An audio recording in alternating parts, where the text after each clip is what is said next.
Better CSR.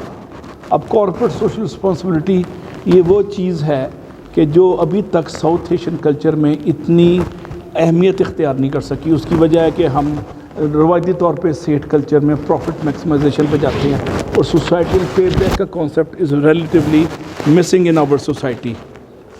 تو CSR کا بھی آپ دیکھ لیتے ہیں, compliance of law, regulation and standards.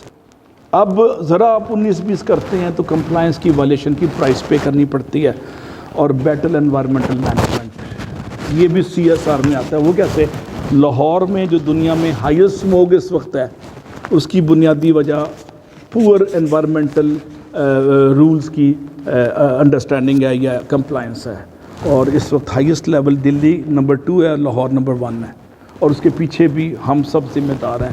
یہ بھی انڈائریکٹلی یا ڈائریکٹلی ایکو سسٹم کی ذمہ داری CSR کے اندر ہمارے میں آ جاتی ہے. اب تیسرا پیج دیکھیں جی, آپ page number 4, key members use this page to record detail of key personnel within the business entity being analyse. جس کا تجزیہ کر رہے ہیں. اب آپ دیکھیں کہ مسٹر محمد علی اس کا مینیجر ہے, اس کا ڈیزگنیشن ہے ڈائریکٹر مینیجر پروڈکشنز. اس کے کانٹیکٹ لے لیا اور اس کے ساتھ آپ نے اپنی آبزرویشنز اسے لی وربلی. یہ آبزرویشن موسٹلی کوالٹیٹیو ہوتی ہیں. کوالٹیٹیو سے مراد کیا ہے؟ یہ ڈیٹا آپ سروے نہیں کرتے کہ ٹک کرے جاؤ, نہیں. آپ آبزرویشن پہ, انٹرویو پہ, اور اس کے علاوہ فوکس گروپ کے ذریعے بھی لیتے ہیں. 4 سے 6 بندے بیٹھ جاتے ہیں اور ایک نیریٹو دے کے, ایک ریسرچ اسٹیٹمنٹ دے کے کہ آپ کا اس پہ کیا خیال ہے, اور لوگوں سے خیالات لے جاتے ہیں. یہاں سے ہم فیڈ بیک, یہاں سے ہم لیتے ہیں basic set of information for TNA. اگلی پیج 5 پہ آپ دیکھیں بیہیویئر اینڈ اسکل اسیسمنٹ. یہ وہ چیز ہے جو بھی انجینئر قریشی صاحب نے آپ کی خدمت میں پیش کی کہ سائیکلوجیکل پریشرز میں 2 چیزیں آج کل کامن جس کو ہم انجینئر نہیں سمجھتے. میں اتفاق سے میں سائیکالوجی کو بھی ڈیل کر رہا ہوں اور انڈسٹریل سائیکالوجی کے ایک سبجیکٹ پڑھاتا بھی ہوں. تو میں آپ کی گزارش کروں گا آپ کی خدمت میں کہ ہیومن بیہیویئر کو کے تناظر میں اس کے اسکل سیٹ کو دیکھیں. 2 ڈیزیز اس وقت پرویل کر رہی ہیں پاکستان میں, ایگزائٹی اور دوسرا ہے ڈپریشن. ہم سمجھتے ہیں یہ ٹرخارا ہے, یہ کام چور ہے, یہ کام نہیں کرنا چاہتا. وہ یا مینٹلی ڈپریس ہوتا ہے, اور مینٹلی ڈپریشن میں بھوک نہیں لگتی یا اوور آپ ایٹنگ کرتے ہیں. ایگزائٹی میں آپ بیٹھے ہوئے ہیں, بظاہر صحت مند ہے لیکن ڈیلیور نہیں کر پا رہے, تشویش اس طرح آپ کی وجہ سے کیا ہو جائے گا, اب کیا ہوگا. یہ وہ سچویشن ہے. ایگزائٹی اور ڈپریشن کو آپ بیہیویئر کے تناظر میں دیکھ سکتے ہیں. یہ آپ کا کام نہیں ہے لیکن آپ کنسلٹ کر سکتے ہیں جب آپ دیکھیں کہ کیا بیہیویئر کا امپیکٹ اسکل سیٹ کی ایکوزیشن پہ آ سکتا ہے. سر لیکن بہت سے لوگ ایسے بھی ہوتے ہیں کہ وہ رسپانسبلٹی کو اون ہی نہیں کرنا چاہتے. اچھا وہ تو کرونک وہ ہے نا, پیدائشی کام چور, ان کو تو آپ ڈفرینٹ. میں ایک وضاحت کرنا چاہوں گا, میں ایٹ ٹائمس میں بھی جو مینٹلی ڈپریس یا ایگزائٹی کا شکار ہے, میں ان کو کرونک وہ ورک اوائڈر سمجھتا تھا. بہت دیر بعد مجھے پتہ چلا کہ ان کے پاس مینٹل کیپیسٹی ویک ہو گئی ہے ان 2 ڈیزیزز کی وجہ سے, اور یہ ڈیزیزز شروع میں کیوریبل ہیں, بعد میں یہ پاگل پن کی پہلی سٹیج پہ چلی جاتی ہیں. میں بڑے محتاط گفتگو کر رہا ہوں کیونکہ میں سائیکالوجسٹ نہیں ہوں, لیکن میں آپ کو آپ کی توجہ مبذول کرنا چاہوں گا کہ بیہیویئرل انالیسس میں آپ ہیومن لمیٹیشنس کو اس ورک پریشرز کی وجہ سے, اسپیشلی ہوم پریشر, گھر میں تعلقات بچوں بیوی یا بہن بھائی ماں باپ سے خراب ہیں, اس کے اثرات ڈائریکٹ آتے ہیں بیہیویئر پہ, اور اس کے ڈائریکٹ امپیکٹ آتا ہے آپ کی اسکل انہانسمنٹ پہ یا اسکل اسیسمنٹ پہ.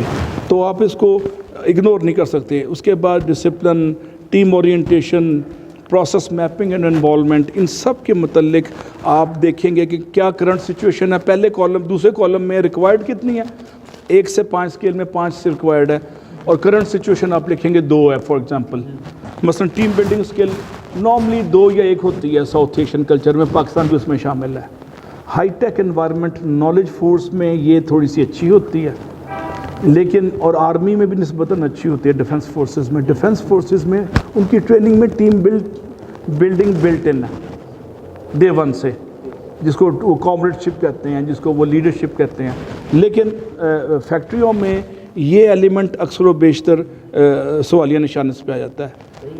جی لیول جو ہے ریکوائرڈ اور کرنٹ اور کر سکتے ہیں لیکن اس کی امپورٹنس بھی آپ کو دینی پڑے گی. جیسے میں نے بتایا کہ انجینئر کے لیے کیسے کریں گے امپورٹنس؟ دیکھیں جی, میں مثال دے رہا ہوں. ابھی میں ایک انجینئر کے لیے behavioural back ground relatively importance 3 ہے, ویئر ایز 1 ہونی چاہیے.